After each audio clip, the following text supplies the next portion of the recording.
Hermanos, continuamos con el estudio de la carta a los Gálatas. A ver, ¿cuáles son los versículos que leímos el domingo pasado? Estamos en el capítulo 1. ¿Se recuerdan que solamente leímos 2 versículos? Gálatas capítulo 1, leímos el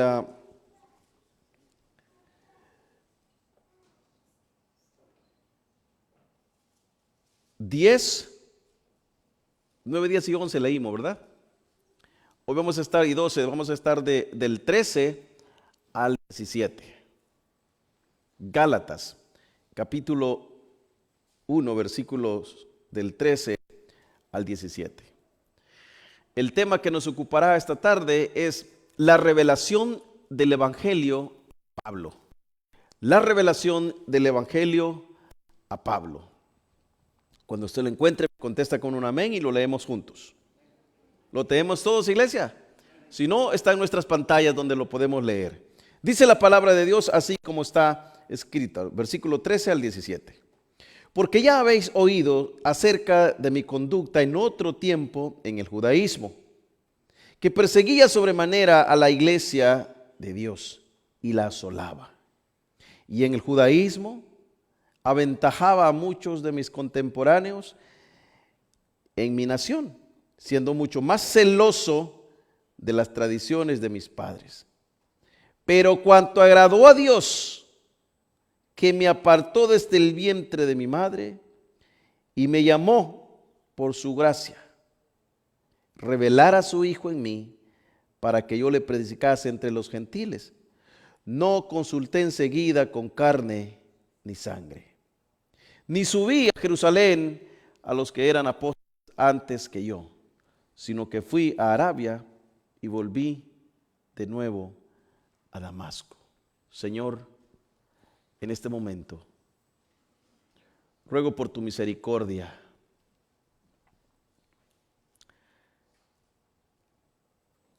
es tu palabra la que vamos a escuchar. Es tu palabra la que hoy será predicada.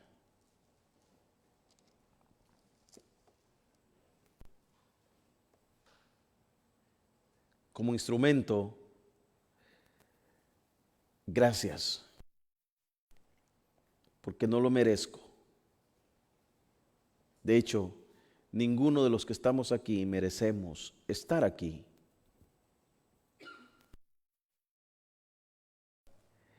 Y es tu misericordia que nos guiará. En el nombre de Cristo Jesús hemos orado. Amén y amén. ¿Puede sentarse, iglesia?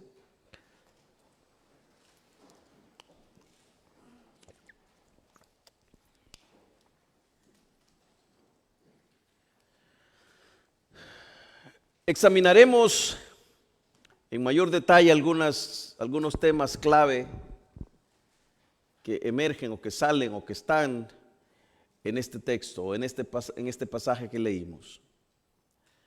La soberanía de Dios en la elección, la revelación directa del Evangelio y la naturaleza transformadora de la gracia. Esto nos permitirá apreciar de manera más profunda la magnitud de la obra de nuestro Señor y Salvador Jesucristo, de la obra divina en la vida del apóstol Pablo, y de la misma manera apreciar esa obra en nuestra vida. Del apóstol Pablo como una experiencia básicamente se convierte en un paradigma para la comprensión del Evangelio. Antes de comenzar en este pasaje maravilloso, debo decir que estamos, muchas de las iglesias en nuestros corazones, celebrando un mes que es conocido como el mes de la Reforma. Pero yo debería decir y debo decir que los 25 días del año, usted y yo tenemos que vivir formándonos, apreciando el Evangelio. Es decir, el Evangelio es el que predicamos, iglesia, y nada más. Para comenzar con este tema, pudiéramos empezar hablando de lo que Pablo hizo y lo que Pablo vivió, mirando la vida pasada de Pablo y la providencia de Dios. Y al decir verdad, tocaremos algunas pinceladas o daremos algunas pinceladas de lo que fue su vida, pero no es el objetivo principal. En el versículo 13, Pablo describe su anterior vida en el judaísmo, donde él mismo perseguía a la iglesia de Dios con gran celo. Este es un testimonio dramático de cuán profundo puede ser el poder del pecado y la ceguera espiritual en la vida de una persona. A tal grado, iglesia, que este hombre creía estar en la verdad. Este hombre creía estar correctamente bien. Y esa seguridad que tenía lo llevaba a perseguir los hijos de Dios, a perseguir la iglesia, a exhibirlos públicamente, porque él creía estar en lo correcto. Pero ningún hombre puede estar en lo correcto a menos que se le haya sido revelada la verdad del Evangelio, la verdad de Cristo Jesús. Por muy dramático que pueda ser el testimonio de las personas, si la verdad del Evangelio no ha sido revelada a tu vida o a mi vida, todo lo que hagamos es falso. Todo lo que hagamos o emprendamos es falso. Pero ¿sabe qué es lo más sorprendente? Y lo más sorprendente es que a pesar de su ferviente oposición a Cristo, Dios haya establecido un plan redentor para que dentro de este plan redentor Él pudiera decir después que antes, desde el vientre de su madre, Dios ya lo había escogido. Lo sorprendente es que a pesar de su ferviente oposición a Cristo, Dios ya había establecido un plan redentor para él, para el apóstol, desde antes de su conversión. Bueno, este pasaje, iglesia, nos recuerda el principio bíblico de la providencia divina. Nos recuerda un principio bíblico de la providencia divina de Dios, donde Dios dirige los eventos desde su propósito, desde la vida, incluso cuando parecen estar en oposición con su voluntad. Dios es quien orquesta todo, y aunque el panorama parezca oscuro, aunque el panorama parezca estar en contra de la voluntad de Dios, ninguno de nosotros aquí conocemos específicamente la voluntad de Dios hasta que Dios nos la revela. Pablo no lo sabía y creía firmemente que por seguir los principios de la ley estaba en lo correcto. Pero en el plan redentor de Dios dice no. Es necesario que la verdad del Evangelio te sea revelada a ti para que entiendas qué significa estar en la verdad. Dios ya había establecido ese plan redentor para su vida. Y este pasaje, iglesia, nos recuerda ese principio bíblico de la providencia divina. ¿Qué significa la providencia divina? La providencia divina significa que todo lo que sucede está fuera de nuestro alcance y está totalmente en control Dios de ello. Dios está en control de ellos. Iglesia, la providencia divina es donde Dios dirige los eventos de la vida, de tu vida y de la mía. Incluso decía, cuando parecen estar en oposición a sus propósitos mismos. Desde una perspectiva teológica o bíblica podemos decir, o que se conoce que la providencia de Dios está presente en los momentos, en las aflicciones y en los momentos de tribulación, en los momentos inclusive de pecaminosidad. La providencia de Dios está ahí. Y ninguno de nosotros nos damos cuenta cómo Dios está trabajando, porque Él es Dios y no conocemos sus pensamientos. Dice su palabra, mis pensamientos no son tus pensamientos, ni mis caminos son tus caminos. Y luego sigue diciendo la palabra, porque son más altos mis caminos, son más altos, son más grandes. Y aunque Él no es el autor del pecado, muchas veces usará esa situación para mostrar su gracia, para mostrar su favor, para mostrar su bondad. Es decir, la oposición del apóstol Pablo a la iglesia no obstaculizó el plan de Dios. Si nosotros nos quedáramos mirando solamente lo que Saulo hizo y no miramos lo que Pablo hizo o lo que Dios hizo a través de Pablo, nosotros diremos, wow, qué terrible Pablo, o qué terrible Saulo, perdón. Mira cómo perseguía a la iglesia. Es un pecado de odio ante el Dios Santo. Es un pecado de odio acérrimo ante el Dios Todopoderoso. ¿Qué fue lo que se le dijo al apóstol? Dura cosa es darte contra el aguijón. Cosas contra el aguijón.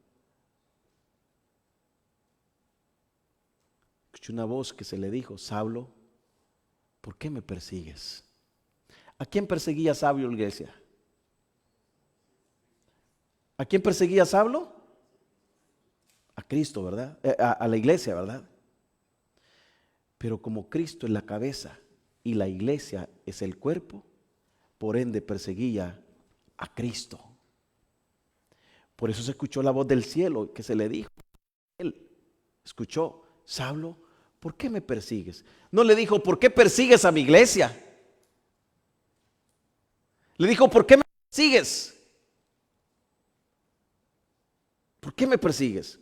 Y yo decía, y aunque él no es el autor del pecado, la oposición de Pablo a la iglesia no detuvo el plan de Dios, no detuvo el plan redentor de Dios, sino que fue usada para demostrar la gracia transformadora del evangelio en la vida del apóstol Pablo.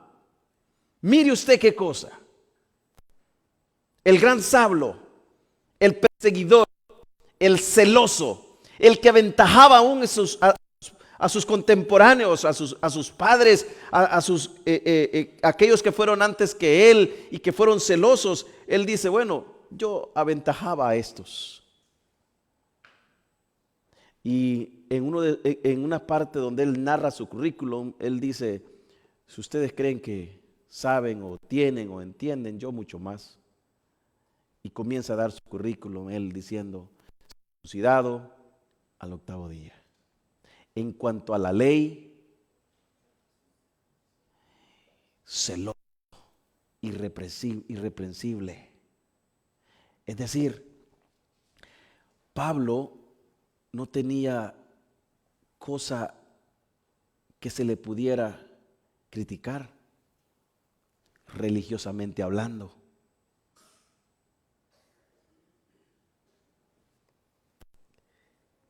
Pero después podemos mirar al apóstol, porque el poder de Dios, iglesia, no es limitado por la rebeldía humana.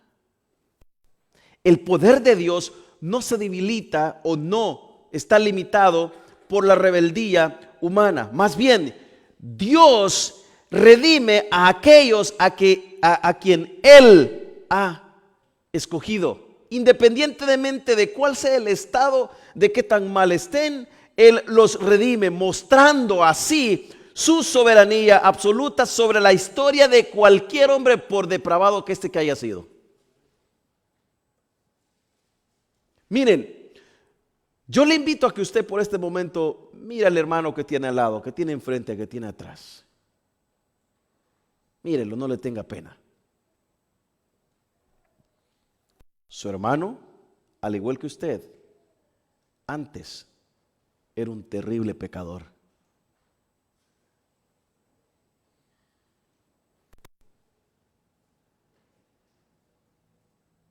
Y era el enemigo acérrimo de Dios, del Evangelio. Es más, dice su palabra, que no buscábamos a Dios. No deseábamos a Dios. Y que aún nos habíamos hecho inútiles. No había justo ni aún uno. Entonces, lo que la gracia hace de Dios es que redime a aquellos que Él ha elegido, mostrando su soberanía absoluta sobre la historia de la salvación. Y dentro de este contexto podemos mantenernos y profundizando un poco sobre la providencia de Dios. La providencia de Dios en la vida de Pablo nos lleva a reflexionar, iglesia, sobre cómo Dios utiliza las circunstancias inclusive pasadas, para cumplir su propósito en nosotros.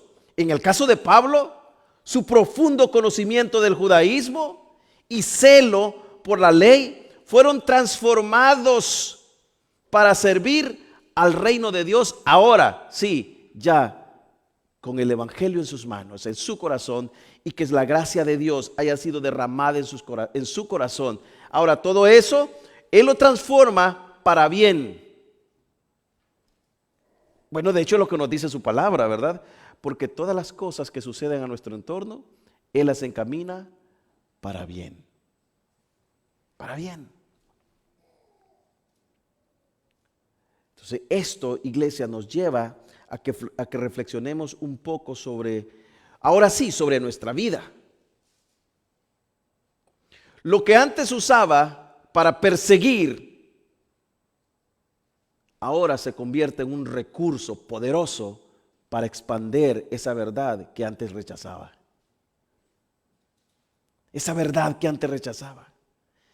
Lo que antes usaba, lo que antes sabía, lo que antes ocupaba para perseguir, ahora se convierte en ese recurso invaluable, inquebrantable para su predicación, tanto a los judíos como también a los gentiles, porque no solamente predicó a los gentiles, fue llamado a predicar a los gentiles, pero en cierta ocasión tuvo una discusión bastante grande con Pedro, porque aquel de vez en cuando se hacía al lado de los judíos y de vez en cuando se hacía al lado de los gentiles. Entonces este le dijo: ¿qué está pasando? ¿Acaso eso no es por gracia? ¿Acaso lo que Dios nos ha revelado a nosotros no es por gracia? Ya no más obras, es por gracia. Este concepto está claramente reflejado en un texto maravilloso que usted muy bien conoce y está ahí en Romanos 8:28, donde Pablo mismo declara que a los que aman a Dios, todas las cosas les ayudan. ¿Para qué, iglesia? Para bien. Pero esto es, ojo lo que viene detrás, porque hay un pequeño problema si nos quedamos solamente ahí, ¿verdad? Si nos quedamos solamente en el versículo de Romanos 8:28 y le decimos: ya ven, hermanos, todo le va a salir bien, échele ganas, levántese temprano, Dios lo va a bendecir, porque los que aman a Dios, todas las cosas les ayudan a bien. Ojo al detalle, porque lo que viene después es el versículo que complementa este mensaje. Dice después: esto es, a los que conforme su propósito han sido... ese es el centro del mensaje. ¿A quiénes nos van a ayudar las cosas a bien? ¿A quiénes Dios transformará todo lo que sucede en nuestro entorno para bien? A los que conforme su propósito hemos sido llamados. Y luego sigue diciendo: al judío primeramente, como también a los gentiles. Es decir, aquí el versículo compacta, el pasaje compacta el pasaje maravilloso que dice que él de ambos pueblos hizo uno, derribando ese muro, ¿verdad?, que dividía, y hizo un solo pueblo. Por eso dice al judío primeramente y luego después a los gentiles. Ese es el orden, ese es el factor, ese es el mensaje del apóstol Pablo. O sea, es decir, el plan de Dios no depende de las circunstancias humanas ni de la condición del pecado o qué tan gran pecador pueda ser el hombre. El plan de Dios consiste en que su voluntad, su propósito, quiere salvar, quiere perdonar a quien Él quiere, como Él quiere, cuando Él quiere, y en este caso específicamente al Sablo, que se creía el más grande de todos. Y lo derribó desde su más alto orgullo y lo tiró a tierra. Lo bajó desde el lugar donde estaba, con su orgullo, con su pecho erguido, caminando, y le dijo, no, no es por ahí, es por donde yo quiero. Y lo pone a tierra. Lo pone a tierra. Lo humilla tanto. Y Pablo queda tan convencido por este llamado que luego después, más tarde, encontraremos el pasaje maravilloso que Pablo dice, con Cristo estoy juntamente crucificado. Ojo al detalle, porque estos versículos parecen tan simples y parecen tan trillados, lo sabemos de memoria, pero si nosotros pasamos y mantenemos la página, no le demos vuelta a la página y miremos al gran Sablo, aquel tipo rudo contra la iglesia, pero no solamente rudo, sino que se las sabía todas, preparado como nadie, sabía lo que hacía porque sabía lo que creía, pero en ese convencimiento él estaba equivocado. Ese tipo que perseguía iglesia, de repente pasa a predicar lo que aquellos predicaban, por lo cual él perseguía a la iglesia. Aquí cambia el panorama, aquí cambia el trasfondo. Porque no es solamente, sí, Saulo, sí, el apóstol Pablo, no, esto va más allá. Para nosotros esto suena tan simple, para nosotros suena tan light porque estamos tan cómodos, solamente a la expectativa de decir un amén y ya. Pero lo que aquí sucede, iglesia, es que el poder transformador de Dios a través de Cristo Jesús ha trabajado tan grandemente, se ha revelado gloriosamente en la vida del apóstol, en la vida de Saulo, y que ahora un tipo que se creía el mejor, ahora es el tipo más humillado. Y él decía, ¿ustedes creen que son pecadores? Pues yo estoy enfrente de ustedes. Lo que antes decía que él sabía más y que él podía bien y que él podía todo y que era el más celoso y que perseguía y que estaba enfrente de ellos, ahora está retractándose de todo lo que dijo y ahora dice, no, es al revés. Es con los pecadores. Es al revés, es con los pecadores, no con los que se creen santos. Es con los que se creen que no son dignos de esta verdad. Usted me puede decir, pero pastor, ¿y cómo así? ¿Cómo es eso que es con los que se creen que no son dignos de esa verdad? Evaluemos las dos personas que llegaron a orar al templo. Uno dice que llegó con el pecho erguido diciendo, yo ayuno 3 veces a la semana, yo ofrendo, yo me pego, yo hago esto, yo sirvo en todos los ministerios de la iglesia. Pero de repente aparece en el mismo pasaje el otro personaje que ni siquiera se encontraba digno de levantar su mirada. Dice Pablo, no es con estos, es con los que se sienten indignos de este mensaje. Pero no se queda ahí, sino que dice Pablo ahora, si ustedes no se creen dignos de este mensaje, yo mucho menos me siento digno de este mensaje. ¿Cómo lo dice? lo dice de esta manera: si usted cree que soy el mayor de los pecadores, así lo dice él, el mayor de los pecadores. Tanto así que él habló, él gritó con voz al cuello, diciéndose a su propia carne: miserable de mí, miserable de mí, ¿quién me librará? Fíjese que esto me trae a memoria los salmos, cuando el salmista clamaba pero con angustia al cielo: líbrame de mis enemigos, mira que mis carnes perecen. Saulo está haciendo lo mismo y está diciendo: miserable de mí, ¿quién me librará de este cuerpo de pecado, de esta carne de pecado? ¿Acaso eso no nos deja una gran lección, iglesia? Para que nosotros también ahora entendamos que estamos en un cuerpo, en una carne que solamente mirará el pecado. Pero dice su palabra: procurad con diligencia. Nuestra carne deseará, mirará, pero el Espíritu que mora en nosotros, buscará las cosas de arriba. Y ahora nuestra tarea es que el Espíritu nos convenza, nos guía a arrastrar la carne, sacrificar la carne y traerla a una adoración al Señor y presentarla a Dios como una ofrenda agradable ante Él. Sin el Espíritu, hermanos, nosotros viviríamos depravadamente, porque nuestra carne es eso. En una de las cartas se nos dice que este es el cuerpo animal, ¿verdad? Sin sentido, salvaje, con deseo desproporcionado de este mundo.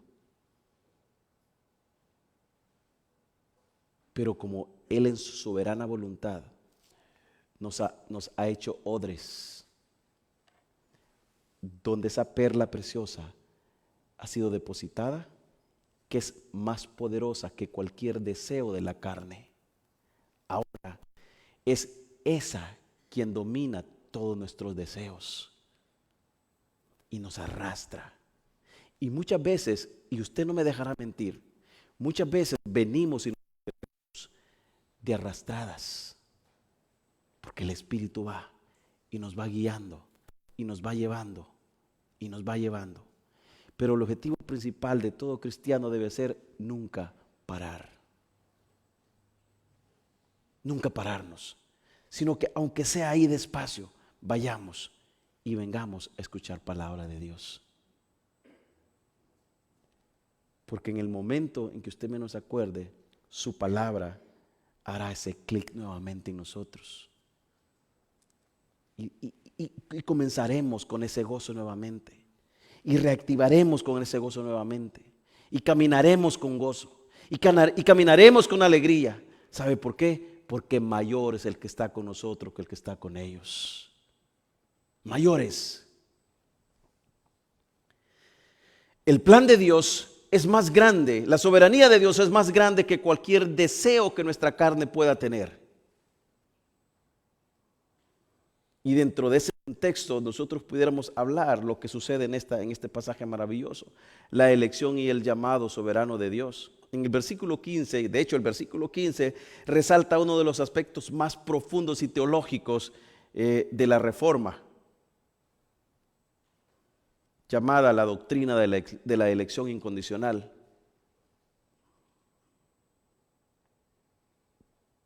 Pablo dice: pero cuando agradó a Dios, que me apartó desde el vientre de mi madre. Mire qué glorioso este pasaje. Pero cuando agradó a Dios, que me apartó desde el vientre de mi madre y me llamó por su gracia. Me llamó por su gracia. Aquí vemos que el llamado de Pablo no fue el resultado de méritos.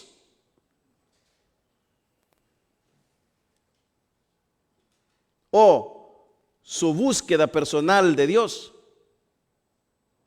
ni de alguna inclinación espiritual que él pudiera tener antes de la conversión.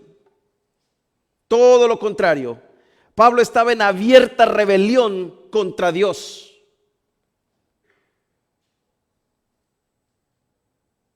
Todo religioso que no ha comprendido de la gracia de Dios está en abierta rebelión contra el Dios santo, ni aunque ande una Biblia bajo el brazo, ni aunque se diga llamar cristiano. Pero si vive una vida de religiosidad, está en rebelión contra Dios. Pablo estaba en totalmente rebelión contra el Dios santo. Y es ahí donde la elección de Dios en Pablo es completamente gratuita, basada únicamente, iglesia, en la gracia soberana de nuestro Dios. La gracia soberana de nuestro Dios. Dentro de este contexto encontramos la maravillosa doctrina de la elección incondicional. El concepto de la elección incondicional es fundamental en la teología que nosotros predicamos. Enseña que Dios escoge a aquellos que Él ha salvado. Y ojo al detalle, porque muchas veces nosotros decimos que Él va a salvar y no está incorrecto el punto, pero si nosotros profundizamos un poco más en el plan redentor de Dios, Él ya ha consumado la salvación de sus hijos. Vuelvo y lo repito. En el plan redentor de Dios, Él ya consumó la salvación de aquellos que van a ser salvos en el futuro. A eso se basa nuestra fe.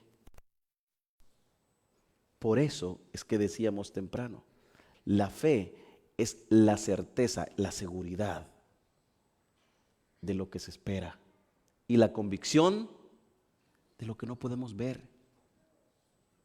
Estamos totalmente convencidos por esa fe.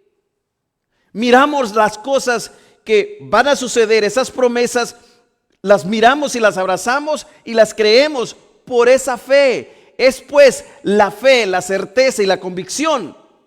Estamos totalmente convencidos, como lo estaba el apóstol Pablo. Enseña que Dios escoge a aquellos que Él va a salvar, no por algo que ellos o que nosotros hagan o hagamos por alguna cualidad intrínseca, sino por su gracia, por su propia voluntad y su propio propósito, según nos dice Efesios capítulo 1, versículo 4 y 5, que de hecho refleja este principio cuando Pablo dice que Dios nos escogió en Él. Y ojo al detalle, porque cuando el pasaje dice Él nos escogió en Él, y ese Él es eterno, y ese Él ha existido siempre, y ese Él inclusive aparece, si usted lo lee ahí en su Biblia, le aparecerá con letra mayúscula. Él nos escogió, Él, en Él, todo el tiempo, en ese presente continuo, que no ha tenido principio, no tiene final. Nos escogió en Él, es decir, siempre estuvimos escogidos en Él. Nos escogió en Él antes de la fundación del mundo, para que fuésemos santos y sin mancha delante de Él. Y miren lo que dice la siguiente parte del versículo: en amor habiéndonos predestinado para ser adoptados hijos suyos. Es decir, Él nos predestina porque ya nos ha escogido. Él predestinó, Él escogió, él predestinó a Saulo porque ya lo había escogido. Él te predestinó a ti porque ya te había escogido. Y luego te escoge porque ya te ha escogido, y luego te predestina porque ya te ha escogido para hacerte adoptados hijos suyos, hijos de Él. Es decir, la elección de Pablo no fue un accidente ni una decisión de último momento. Fue algo predestinado desde antes de su nacimiento. Esto nos enseña, iglesia, que el propósito de Dios en la salvación es soberano. Soberano. Y no depende de los esfuerzos humanos, no depende de algo que se haga o que se vaya a hacer. Pablo fue apartado desde el vientre de su madre, lo que subraya la idea de que Dios tenía un propósito para su vida antes que inclusive el primer hombre fuera formado. Antes que el primer hombre fuera formado. Y luego después, eso viene como el llamado eficaz. Cuando Pablo dice que fue llamado por su gracia,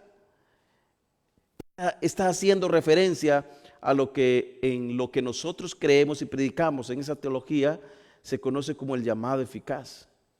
Este llamado no es meramente una invitación general. Esta no es la invitación general que se hace al mundo a buscar a Cristo cuando predicamos el Evangelio. La invitación general que se hace al mundo la podemos simplificar en la parábola del sembrador. Salió a sembrar, tiró la semilla, una cayó entre espinos, otra cayó en tierra árida, otra cayó entre piedras, pero hay una que cayó en tierra fértil. Y esta dio fruto. Y esta dio fruto. Este es un llamado personal e irresistible que logra el propósito de Dios en la vida del individuo. El llamado singular o el llamado único de Dios a cada persona logra el propósito de Dios cuando éste escucha la voz de su pastor. Cuando éste escucha la voz de su pastor. Mientras que muchos escuchan el Evangelio externamente, solo aquellos que escuchan el Evangelio internamente lo disfrutan y lo buscan y lo aman, porque son ellos los llamados, porque somos nosotros los llamados.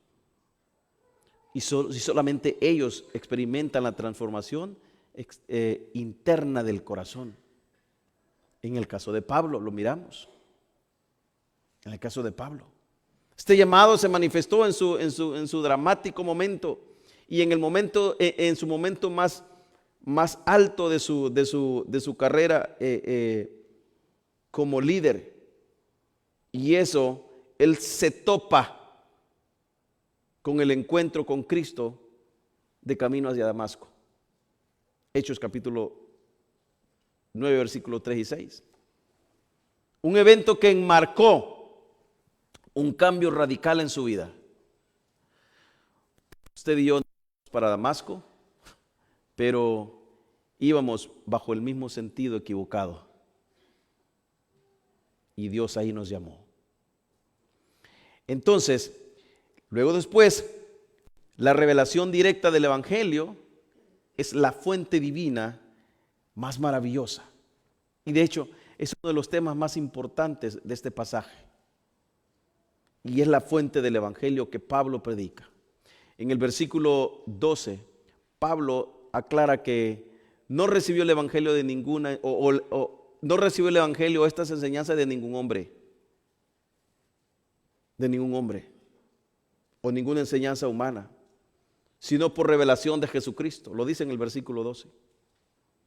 Aquí básicamente lo que Pablo enfatiza es que la revelación divina directa de Cristo la da solamente Cristo.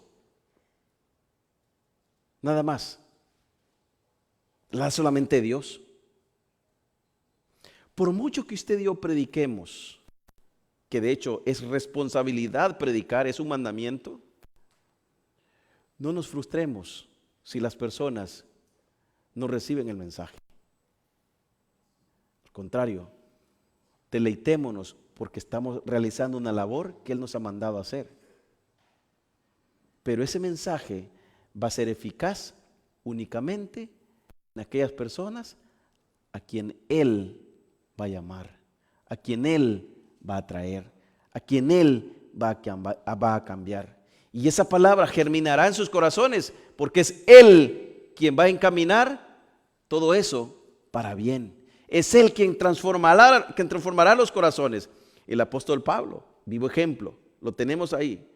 Y es crucial para la autenticidad del apostolado en su mensaje. ¿Por qué? Porque no lo querían reconocer. Él decía, no, yo antes era un celoso, pero ahora reconozco que ese Cristo a quien yo perseguía me ha llamado. Ese Cristo a quien yo perseguía me ha llamado. ¿Y cómo me llamó? Me llamó con una revelación especial del Evangelio. Con una revelación especial del Evangelio. La revelación general se refiere al conocimiento de Dios que todos los hombres pueden obtener a través de la creación. Romanos capítulo 1, versículo 19, versículo 20. Mientras que la revelación especial es la comunicación directa de Dios. Hay dos revelaciones. En las doctrinas básicas conocemos como la revelación general, que es el conocimiento general que el hombre y la mujer de un Dios.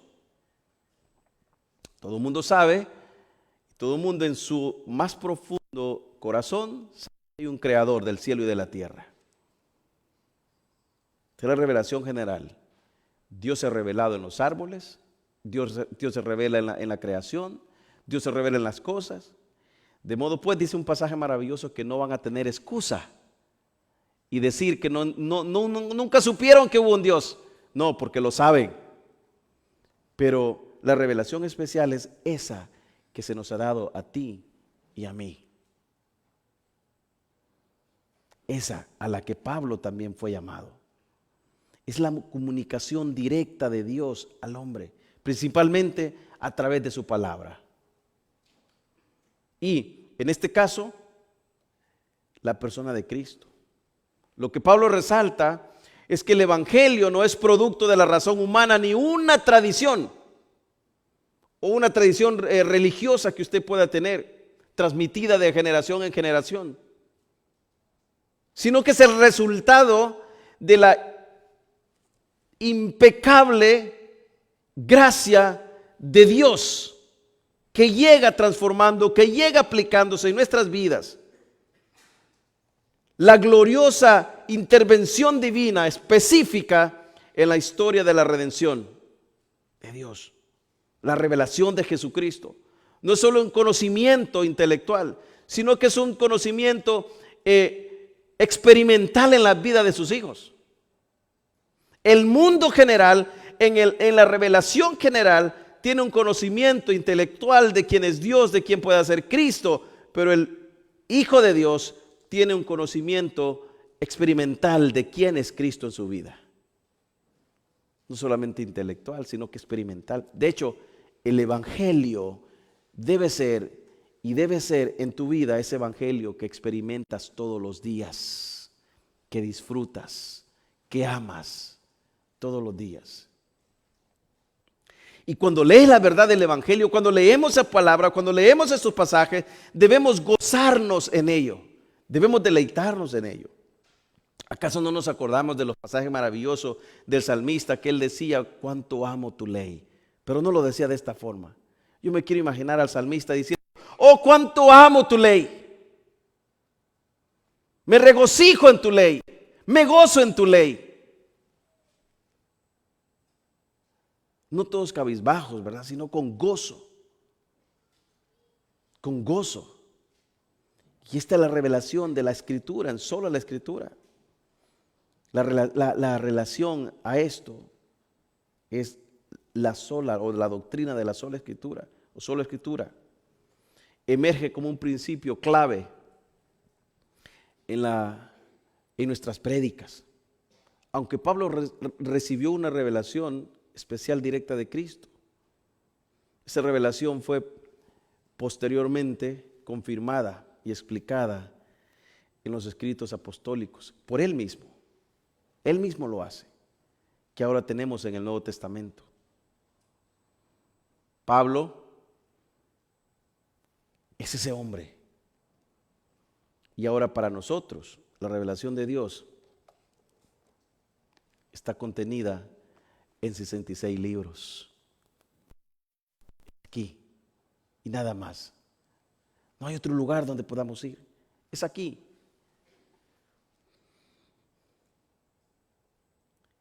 Luego el apóstol Pablo sigue diciendo que cuando él recibió esta revelación no fue enseguida o no consultó enseguida con hombres. En una de las cartas que también en una de las enseñanzas, creo que fue los martes, donde a él se le requería una carta de prueba de su apostolado, él dice, no, es que hay otros que quieren esto, hay otros que buscan estos, donde le pedían pruebas, cartas, tradiciones que mostraran su autenticidad como apóstol. Él dice, no, porque el llamamiento no es de hombres, el llamamiento viene de Dios. Iglesia, el llamamiento específico que Dios te ha hecho a formar parte de su familia, de esta familia maravillosa, es un llamado directo de Dios. Es de Él. Por ende, se le sirve a Él, se le ama a Él, se le rinde culto a Él, se adora solamente a Él, porque es Él quien nos llamó, porque es Él quien nos escogió, porque es Él quien nos apartó para su gloria. Para su gloria. No para la gloria del hombre, para su gloria.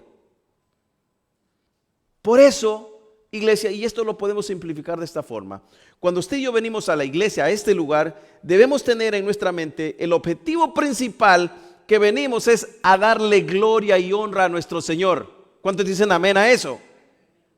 Si usted viene con un objetivo diferente, pues está equivocado, porque su objetivo principal es venir a honrar a aquel quien lo llamó. Finalmente, en los versículos 16 y 17, Pablo narra su retiro a Arabia después de su conversión, como ocupando un tiempo para confirmar la palabra y profundizar en la palabra y llenarse de la palabra y detenerse ahí y luego después regresar, que lo vamos a ver en los otros versículos. Quise partir este pasaje en dos porque es muy importante, porque lo que viene después es lo que Pablo ahora sí comienza a hacer, que es a predicar el evangelio que se le ha sido revelado.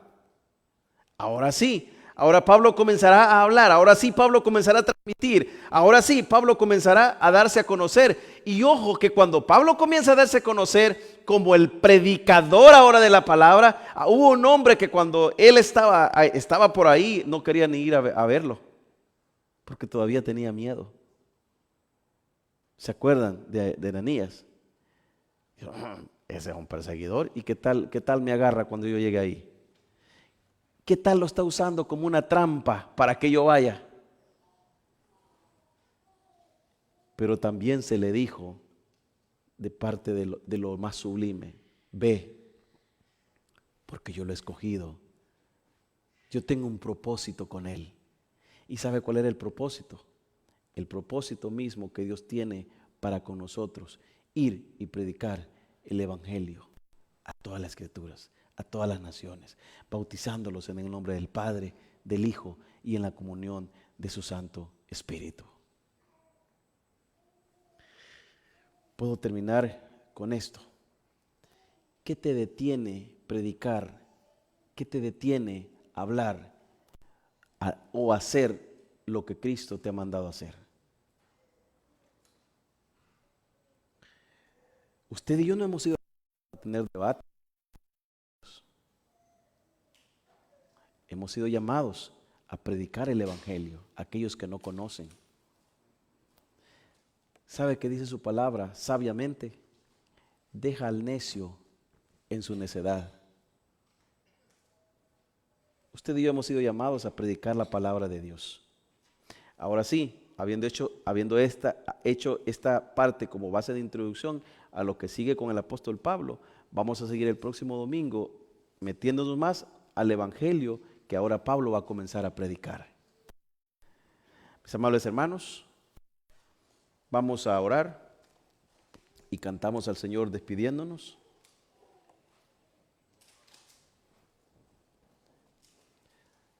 Padre, gracias por tu palabra.